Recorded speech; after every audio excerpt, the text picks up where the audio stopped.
রাজনৈতিক ব্যক্তি না ধরেই নিজেদের চাকরি ক্ষেত্রে সাফল্য অর্জন করছে ত্রিপুরার বেকার যুবক যুবতীরা, বললেন মুখ্যমন্ত্রী ডাক্তার মানিক সাহা।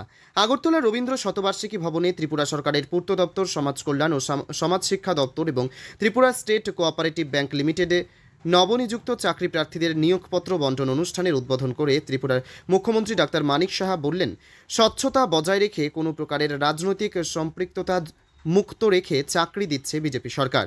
এতে গরিব বংশের মেধাবী ছেলেমেয়েরা কোনো রাজনৈতিক ব্যক্তি না ধরেই নিজেদের পরিশ্রমে চাকরি ক্ষেত্রে সাফল্য অর্জন করছে। এটাই বিজেপি সরকারের স্বচ্ছ নিয়োগ নীতির সুফল।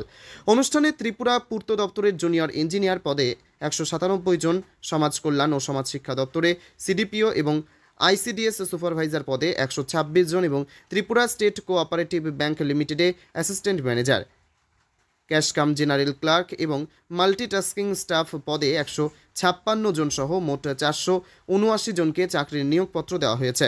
অনুষ্ঠান মঞ্চে মুখ্যমন্ত্রী ডাক্তার মানিক সাহা সহ অতিথিগণ প্রতীকী হিসেবে কয়েকজনের হাতে চাকরির নিয়োগপত্র তুলে দেন।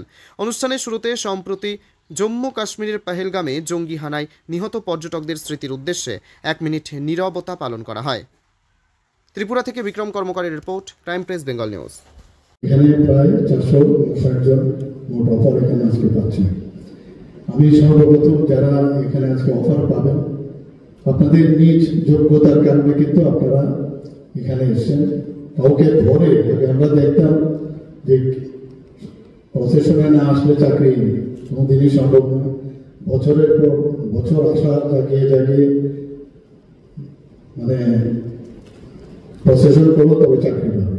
আমাদের এই সরকার আসার পর, যেটা একটু আগে আমাদের মাননীয় মন্ত্রী বাহাদুর বললেন, যে আমরা যখন 2019-এ আমাদের সরকার এখানে হলো, আমরা এই একটা পলিসি আমরা লাগিয়েছি, স্বচ্ছতার সাথে আমরা চাকরি দেব, এবং সেই স্বচ্ছতার কারণে আজকে আপনারা কিন্তু সেই নিয়োগপত্র পাচ্ছেন। কাউকে ধরে আপনারা আসেন, এটা সবচেয়ে ইম্পর্টেন্ট আমাদের সরকারের।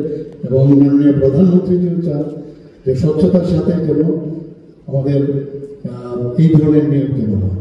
উনি একটা জায়গায়, আমি জানি না আপনাদের শুনেছেন কিনা, উনি একবার বলছেন যে যখন একটা গরিব ঘরের একটা ছেলে বা মেয়ে তার বাড়ির থেকে বেরোয় বা তার কেউ তাকে চিনে না, সে বুঝতে পারে না কাকে ধরলে, তাকে ধরলে তার চাকরি হবে।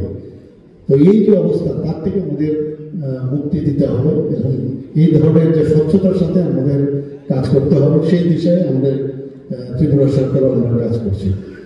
আমি এখানে যারা আজকের এই অফার পাবেন, আমি ওনাদের কর্মজীবন সুন্দর ও উজ্জ্বল হোক সেই আশা আমি প্রত্যাশা রাখছি। এবং আপনারা এর আগেও আপনারা দেখেছেন যে 5ই ফেব্রুয়ারি 2025-এ মাননীয় স্বরাষ্ট্রমন্ত্রী অমিত শাহজি উনি ভার্চুয়ালি উপস্থিত ছিলেন স্বামী বিবেকানন্দ ময়দানে। জিআরবিটির মাধ্যমে আমরা 37টি দপ্তরে 2437 জনকে আমরা মাল্টিটাস্কিং যে স্টাফ গ্রুপটি আমরা সেখানে নিয়োগপত্র আমরা দিয়েছি। আমরা একই সাথে ওই দিন স্বাস্থ্য দপ্তরের যে ফার্মাসিস্ট ও ল্যাব টেকনিশিয়ানের পদে 369 জনকে বিভিন্ন পদে অফার আমরা দিয়েছি।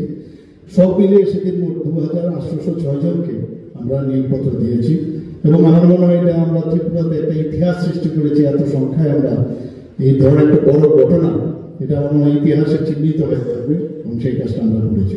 শুধু তাই না, গত 19 এপ্রিল 2025-এ টিপিএসসির মাধ্যমে 11 জনকে স্মল সেভিং যে ইন্সপেক্টর পদে অফার দেওয়া হয়েছে।